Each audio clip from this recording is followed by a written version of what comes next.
Good morning, good afternoon, good evening. Hello, creepy friends. Welcome to Nixie Bobs and happy Christmas Eve. I hope you're having a lovely Christmas Eve, whether you've had to work or whether you're at home.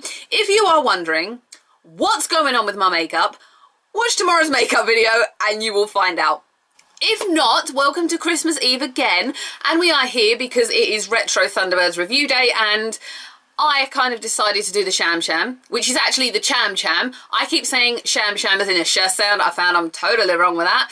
But yeah, we are here for that. It was somewhat of a unanimous decision and also kind of an easy decision to make. As I say, it's got snow in it. So what goes on in this episode, I will tell you. So Air Force are sending out something secret, something called Poseidon. Is it like a nuclear missile? I actually didn't know. And the next thing we know, we're playing Cass Carnaby 5. It's playing every single where, everywhere, across stereos. They're trying to maintain radio silence with the rocket, the plane that's in the air carrying these Poseidons. They're playing it. The actual Air Force Base are playing it. Everyone at International Rescue's playing it. Alan and John in the space station are playing it. And then suddenly, the Air Force plane's under attack. How? We don't know. We're not quite sure yet. And then the next thing you know, they lose contact and they're blown out of the sky. Now, how do you think that coincidentally happened, guys? I don't have a clue. So Alan notices that the Cass Carnaby 5 are always playing live whenever the planes go down. It's a bit of a coincidence, but he kind of picks up on it.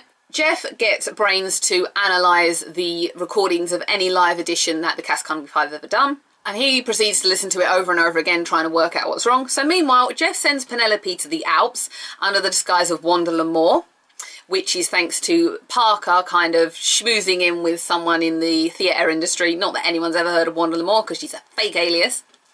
So Penelope and Tintin go to the Alps to investigate what's going on. It's very clear that Tintin totally fancies the pants off Cass, who's the piano player and kind of the lead of the band, I guess. So later on in the evening, Tintin gets some time alone with Cass and it transpires that, well, he lets slip that Olsen, who is the musical arranger, will sometimes make minor changes anytime they do a live recording, which now puts Olsen totally in the frame of whatever the hell's going on with these Air Force planes. And also in this moment we have Parker turn up of his own accord undercover working as a doorman or a bouncer. I can't remember what he said. I think it was a bouncer. But either way, he's there as well, protecting Lady Penelope, as always. Thank you, Parker. Love you, David Graham. So Brains has managed to work out that there's definitely a code within the music. He just can't put his finger on quite what it is. So meanwhile, the next day, Tintin and Penelope ski around the island and go to Olsen's little chalet, which is in the mountains, to spy on him. This is where they see him receive a message, which is coded, which turns out to be a message about when the next plane's going. And I loved those puppets skiing. By the way, I was absolutely rolling up last night watching that. They know now that he's definitely involved, but he sees them take off and he sends the head waiter, who's also involved. What is his name? Benito? Ben? Let's call him Ben. I tried to write his name down and I couldn't remember what it was. Let's call him Ben. Benito? Correct me, guys. And he then tries to kill Penelope and Tintin as they're skiing back to tell Jeff what's going on. But they do ski out on jetpack, so of course he doesn't manage to. Parker manages to stop the assassination attempt and then proceeds to roll down with Ben in a snowball, which is very, very, very funny. I'd love to see them do that in the new one. I don't think they would. They then take the footage and play it back to Jeff, because obviously Tintin has recorded it. And this is when Brains comes in, sees it and goes, "Oh, it's a Cham Cham. What's a Cham Cham?" I love that line. So Jeff gets in touch with Washington, who tries to tell the Air Force. Washington are sympathetic, but the Air Force don't want to believe it's International Rescue, and they won't change where the plane's going, so they're kind of walking into the trap again. So we fast forward to the night of the next live recording, and Olsen is getting Cass to change the way that the music is done again, which Cass kind of isn't understanding or wanting to do. But thankfully Tintin has gotten to Cass first and he's trying to encourage him to change it round to her way, but he's reluctant and instead says, "I've got to stick to what, you know, Olsen's telling me. He's putting me where I am. I can't lose this job. This is, you know, a shot into the big time," which is fair enough. I guess if you've got a contract, you kind of don't want to screw it up. But then Penelope decides to get up and sing as Wanda L'Amour, therefore changing the music entirely and also sending messages. So it diverts the plane's saved, but now the fighters that were going to kill the plane are on their way to the Air Force Base. So it's at this point that we're wondering why exactly Jeff sent out Scott a little while ago. Turns out he has sent Scott to the Air Force base to tell the Air Force, you know, we tried to warn you, you would not listen. Scott's words exactly. And that they're now diverting the planes across, the fighter planes that were going to kill these people across the Air Force base. So of course they shoot them down. End of them. Bye-bye, evil people. Now obviously Olsen knows what's going on, and Penelope and Tintin and Parker are in a lot of danger here. So this is when Virgil and Alan go off in Thunderbird 2 to go and save everybody. Penelope, Tintin and Parker have escaped in a cable car. Now Penelope's out of her wig and back as Penelope again. And they suddenly stop. And it turns out that Olsen is cutting the cable. Now Cass hears the alarm for the cable car. And this is when he finds that he's essentially trying to kill all three of them. He wrestles him, tries to stop him, but the cable cuts and the car just hurtles off to doom, certain doom, death and pain and bloodshed. And no one wants to see three of our favourite characters die. So it's at this point, of course, that Virgil comes in, completely saves the moment. He tries to use his metallic grapple hooks. They don't work. So they get poor old Parker, who's got vertigo, who doesn't like heights. We find this out earlier because when he's at the top and rolling down, Penelope says, oh dear, I'm sure this isn't doing Parker's vertigo any good. Oh, Sylvia Anderson, I loved you so much. He has to get on top of this cable car and attach the grapples around it with the help of his brolly. Thankfully, it stops just before it hurtles towards the mountains. Parker seems to fall off. They're wondering where he is. Everyone picks themselves up. And we see him, Mary Poppins, his way down, back down to earth. In the most bizarre of ways. And I did love it very, very much. I'd forgotten about that moment. It came on and I was just like, yes. Wouldn't do that in the new one, but I love it for doing it in the old one. So the end shot is of Virgil and Penelope enjoying Cass playing music. Cass wondering where Tintin's got to, and Tintin outside having a nice little quiet moment with Alan on their own. Him kind of jealous of Cass, but her kind of saying, you know, still in love with you, boy, don't worry. I tend to forget how much I enjoy these episodes until they're actually on and until I'm sitting there enjoying them and realising quite what I loved about the vintage series, and also reminding myself what I actually also like about the new series. There's two really 60s points I had to draw on here immediately. The name of the Cass Carnaby 5, it's so old-fashioned that I have to love it. And also, Dangerous Game as a musical song is very 1960s. They had no idea that rock and roll, punk and all these kind of hip-hop and rap were ever going to debut and create what they have into the music world today. Don't get me wrong, I'm a lover of Kerrang! Alan's line, gee, I hope Tintin's listening, she really digs this number. We never say that in today's modern world, but it's so endearing to hear it said.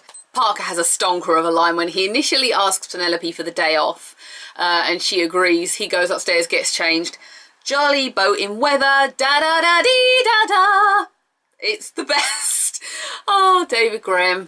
I love that line so much. I just love the way he sits there in front of the mirror posing in his boating outfit, singing away to his little self, bless his heart. There's a tiny bit of a plot hole I found here, and I know nothing about Alps and snow and, you know, high altitude weather. It was clearly summer in England. Penelope was having a cup of tea in her grounds. It was beautiful sunshine, flowery weather. It's always summer in Thunderbirds International Rescue Base. But yeah, it was very snowy and cold in the mountains. Is this plausible? Someone tell me. Parker and the two-man snowball was just a stonker of a moment. It's an unrealistic thing, but it's a comical moment that just no fan ever minds seeing. It's such a funny little moment. Oh, just this hurtling little snowball coming down, crashing open. It's complete cartoon nonsense, but so necessary for an episode just to break it up and make it more fun. Brains' traditional line that we always hear him say, oh, that's it. Why didn't I think of it before? To which everyone replies, think of what, Brains? What are you talking about? Love it. Why don't they incorporate that into TBAG? Like, seriously, guys, you listened to me when I said incorporate the Hood's power. Incorporate this line. I swear to God, the Duchess from the Duchess assignment is in this episode. She's dancing around with someone at one point and she's sitting there at another. How she doesn't recognise her own niece, I'm not sure, but I swear to God, the Duchess is in this episode. I've seen it. I believe it. She's here. I love that Penelope is more worried about having not paid the bill and absconding from the hotel before actually even saving her own life. She's like, oh dear, we haven't even paid our bill. Well, screw the bill. Someone's trying to kill you, love. And also in this scene in the cable car, Tintin's grey outfit makes her more like she's going to prison. She's trying to be murdered. You could at least wear something a little bit more like the grey outfit is so prison. It's kind of funny. And I also kind of wanted to wear it at the same time because it's very 1960s. There's a little bit of a moment here that I drew on last night because I kind of got a little bit, I'm not going to say aggravated, but it was very much where you see the old-fashioned attitudes come through again. So after Penelope and Tintin do all the work in terms of finding out what's going on, putting their lives in danger, doing all the legwork, it's still required that they're, number one, the girls, and number two, Parker has to save them, get on the cable car and save them himself, and that they need Virgil and Alan to come and rescue them from certain death. Now, Thunderbirds Argo would not run this. They would not run it like this. They would not do it like this. They would absolutely have KO save the pair, and they are very much KO and Penelope in the newer series are very, very much self-rescuing princesses. Penelope still echoes vintage Penelope, but she's very much more modern day, and they can look after and protect themselves. They don't always need a man there to do all the saving and the rescuing. It was very much an old-fashioned thing at the time that obviously the woman is the damsel in distress and needed rescuing. So I'll take that on the chin, but I had to pick on that point because it was something that stuck in my mind. But all in all, I forgot how good this episode was until I saw it. I always get confused about where these episodes are placed. Apparently this is episode 25, but in some different versions of the chronology of episodes, it's different. So I don't really know what episode. I'm going to say it's 25, but I'm totally unsure about what episode it is. That was the Cham Cham. I said it correctly. It was a really fun episode, longer episode than usual, because obviously the older ones were 45 to 50 minutes long each, but definitely a classic one, and it had snow. I hope you guys have a lovely Christmas Eve. I will be doing stuff later that I'm going to go and get ready for. I'm not going out like this. This was just a bit of fun for tomorrow. I hope you have a lovely whole Christmas as a whole. Enjoy yourselves, eat, drink, be merry. Let me know what you think of the Cham Cham. Subscribe to the channel, I'd love to have you join. If not, comment on the episode. I will see you in the new year for Inferno, and also as usual we're going to get to this point again where I say, what vintage episode would you guys like me to see do next? Do choose me one, because I think after the alligators I can't remember, was it imposters that someone drew? I'm sure someone said imposters, but if you've got a particular episode that I haven't done, do let me know, and I will endeavour to do that for you in the new year after Inferno. Have a lovely Christmas. I hate New Year's, but have a happy New Year's. I will see you again in the new year for more Thunderbirds. Bye everyone, and roll the gag reel. Okay guys, I can't do pigtails in this video for you. I can't. We're going to have to take the head down. Stars and heads there. Yeah. So I've got a hair. I've got the hair. So John noticed it. John, what, Nixie, are you doing? There you go, gag reel right there. An alias is fake, Nixie, shut up. I need a lot more of this to get through this video. So after Penny and have a drink.